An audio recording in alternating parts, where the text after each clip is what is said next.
Hi, and thank you for joining me for another video. Today, friends, we're covering the Haftarah of Miketz.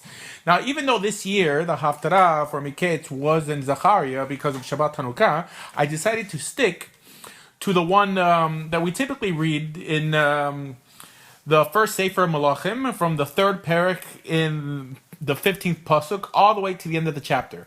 And this, friends, as you know, is the Haftarah that depicts the famous story where Shlomo Melech is made to judge between the two prostitutes who both make the claim that their child is the live one. Because remember, one died in the night. And really, the term for prostitute here, zonah, does not necessarily always mean prostitute in Hebrew. As Rashi brings down, quoting Targum Yonatan in Sefer Yoshua Perik Bet, where he shows that zonah could also mean an innkeeper or a maid of some form.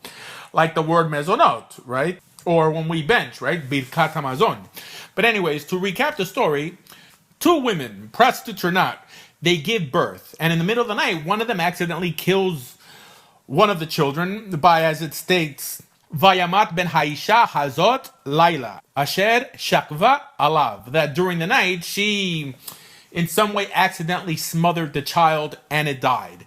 And then she cunningly replaces her dead child with the other woman's live child. So when the woman wakes up and sees a dead child that she was not familiar with laying where her live child used to be, justly claims, "This is not my baby." So the case goes before the king, and as you can imagine, with both women claiming that the child is theirs, we have Shlomo Melech ordering that the child should be cut in half and one half given to each of the mothers. When then immediately the real mother cries out and states, "Don't kill the child, just give it to her." While the other, still insisting on them doing what the king ordered, she cried, "Neither I nor you shall have him. Cut him in two."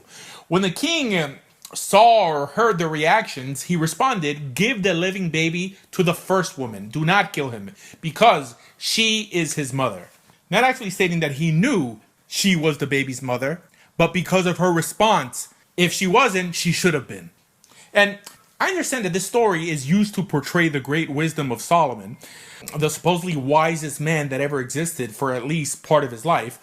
However, I think it's trying to impart to us a greater lesson than just Shlomo solving the case. No, friends, if you stop and analyze the true message of this story, I think you will realize that the real hero or heroine in this story is the first woman who cries out that she rather the other woman, the liar, keep her child than it be killed.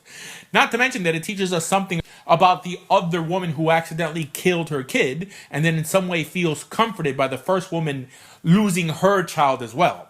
And friends, especially for those of us who have just experienced one of the most controversial U.S. elections in history, I really think that no other message better resonates among the never-Trumpers than the message we find in this Haftarah. And friends, that's the idea of choosing or supporting the lesser of two evils, which conflicts with the common erroneous notion that if one can have it either the exact way they want or how they think it should be, that they rather not have it at all, which is pretty much what the first woman could have settled for. In other words, she could have said, "I carried the child within me for 9 months. I suffered to bring that child into the world. If I can't have him, nobody can."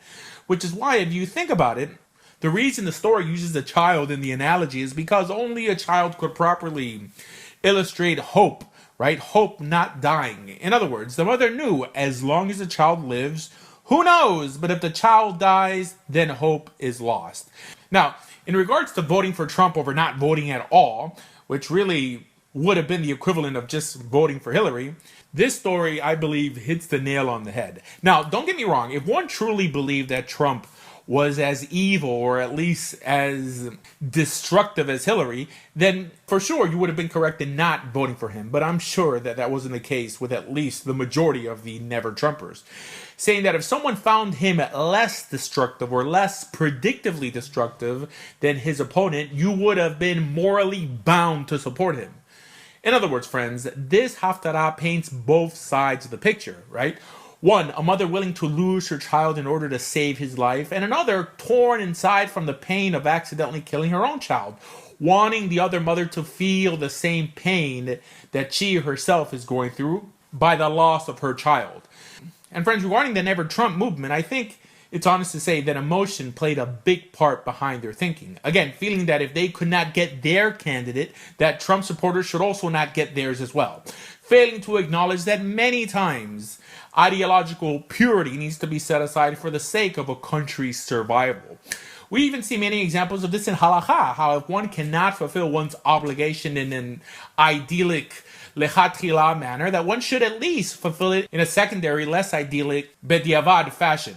Acknowledging that progress is virtually always made by deciding between the horrific and the less horrific than between what is clearly good from what is clearly evil. And friends, that's really all I have to say regarding this Haftarah. For more information, friends, about everything Jewish, please visit bejewish.org. Thank you.